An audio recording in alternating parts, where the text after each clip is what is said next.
Hello everyone and welcome to my channel Econ Inflect Knowing Everyday Economics. If you want topic wise explanation of all the chapters of Indian economic development, or do you want answers to all the NCERT questions and many more extra questions that can be formed from NCERT, then stay tuned to this channel and please subscribe. So let's get started. We all know that India got independence on 15th August 1947 and जो chapter 1 है NCERT का वो भी इसी चीज़ के बारे में ही बात कर रहा है कि हमारी इंडियन इकोनॉमी की क्या हालत थी, क्या स्टेट थी on the eve of independence, मतलब एक दिन पहले इंडिपेंडेंस के हमें ब्रिटिश से कैसी इकोनॉमी मिली थी, या what we inherited the state, the kind of economy that we got. अब उस इकोनॉमी में आपको पता है हर इकोनॉमी के बहुत सारे सेक्टर्स होते हैं, एग्रीकल्चर, इंडस्ट्री, एक फॉरेन ट्रेड होता है, फॉरेन सेक्टर होता है जिसमें वो फॉरेन कंट्रीज़ के साथ ट्रेड करते हैं, उसका डेमोग्राफी कैसा है, उसका पॉपुलेशन कैसा है, उसके फीचर्स क्या हैं, या फिर उसकी पॉपुलेशन जिस जिस ऑक्यूपेशन में एम्प्लॉयड है वो उसका स्टेट क्या है, तो उस इकोनॉमी का इंफ्रास्ट्रक्चर क्या है, ये सारी चीज़ें मिलाकर एक इकोनॉमी की स्टेट बनती है. और इसी इन सब इश्यूज़ के बारे में हम पढ़ने वाले हैं चैप्टर 1 में. अब मैंने पूरी वीडियो को जो है पूरे चैप्टर को जो है छोटे छोटे टॉपिक्स में डिवाइड किया है, जो हम सब्सिक्वेंटली अलग अलग वीडियोज़ में देखेंगे.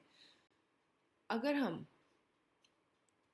करिकुलम की बात करें तो उसमें चैप्टर 1, 2, 3 जो एनसीईआरटी के हैं वो तीनों मिलाकर they are for 12 marks, so we don't have individual marks distribution for chapter 1 alone. लेकिन अगर हम उसकी डिटेल देखें तो करिकुलम में मेंशन है कि चैप्टर 1 में जो है a brief introduction of the state of Indian economy on the eve of independence, that's all. उन्होंने स्पेसिफाई और इससे ज़्यादा कुछ नहीं किया. तो हम अपनी सारी की सारी अंडरस्टैंडिंग सिर्फ एनसीईआरटी तक ही रखेंगे, we will not go beyond.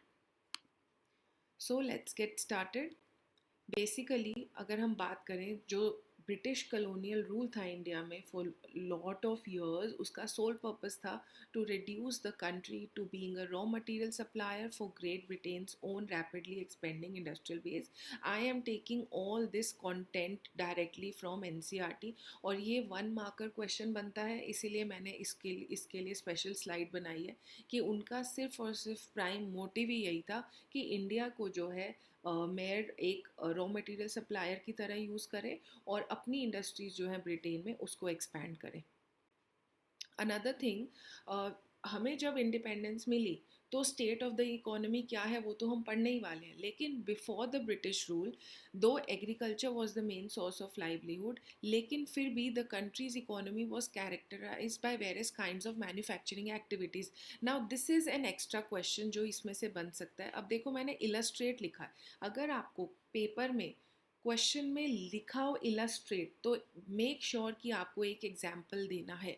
ये छोटे छोटे वर्ड्स हैं जिनको आपका ध्यान रखना है टू गेट गुड मार्क्स और rather to get full marks. आप ये छोटी छोटी चीज़ों को इग्नोर कर देते हो, जल्दबाजी में क्वेश्चन पढ़ते हो, फिर आपके मार्क्स डिडक्ट हो जाते हैं. एंड देन यू से आता तो सब था, लिखा तो सब था, पर मार्क्स नहीं आए क्योंकि जो पूछा है इलस्ट्रेट, अगर आप एग्जाम्पल नहीं दोगे तो इट विल बी इनकम्प्लीट.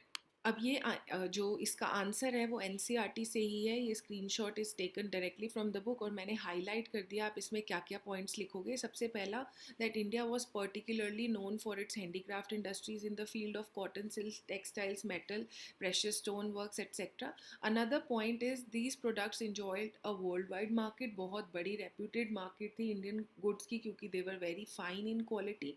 और अगर हम इसका एग्जाम्पल दें तो the muslin is a type of cotton textile जो उस टाइम पर बहुत पॉपुलर था, जिसका ओरिजिन था from the Bengal and the places in and around Dhaka which is currently in Bangladesh.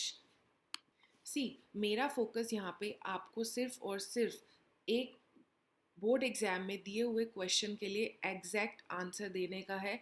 I am not going in to elaborative detail of this topic. जितना पूछा जाए उतने के हिसाब से आपको क्या क्या लिखना है. This is Dhaka as shown in the map, this particular portion, which is currently in Bangladesh. The next topic is the low level of economic development under the colonial rule.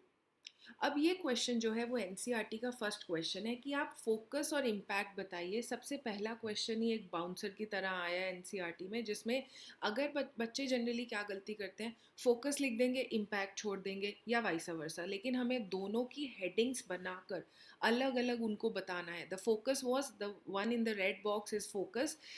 The focus was that they were concerned more with the protection and promotion of economic interest of their home country, which is Britain, rather than the development of Indian economy. And the impact was that there was a fundamental change in the structure. हमारी economy जो है, it became a supplier of raw material and consumer of finished goods, and that goods which were produced in Britain, जबकि पहले इससे उल्टा था. तो उस ये जब आपको ऐसा क्वेश्चन आएगा कि आप फोकस और इम्पैक्ट बताइए, तो आपको अलग अलग इसको मेंशन करना पड़ेगा. Please be very cautious while you read question. Then we have next question, the estimation of national income. These are very popular name given in NCERT, those who took initiative in estimation of national income. And out of these, VKRV Rao is considered as an important person जिन्होंने national income estimate करने में important role play किया था, which is also an answer to NCERT question number 2. Also if we see, एक छोटा सा ये line दिया हुआ है लास्ट में, दैट ड्यूरिंग 1901 टू 1950, यानी फर्स्ट हाफ में एग्रीगेट रियल आउटपुट जो था वो less than 2% था. अगर मैं इसका मीनिंग बताऊं तो real output is something which is in terms of goods and services. तो ओवरऑल इकोनॉमी में जो ग्रोथ ऑफ प्रोडक्शन था गुड्स एंड सर्विसेज का, वो सिर्फ 2% या उससे भी कम था. और जो per capita output per year था, which was even less than 0.5%. तो आपको ये डेटा से क्लियर हो जाएगा कि इंडिया की इकोनॉमी जो है उस टाइम कितनी वल्नरेबल स्टेट में थी. Again, my last suggestion to you is please stay focused only on the content given in NCERT. बहुत सारा एक्स्ट्रा मटेरियल आपको एक्स्ट्रा बुक में मिल जाएगा, लेकिन उसको करने की ज़रूरत नहीं है. आप बस NCERT बुक अपने सामने रखिए, मेरी वीडियो ऑन करिए, उसमें देखते रहिए, मार्क करते रहिए, क्वेश्चन समझते रहिए.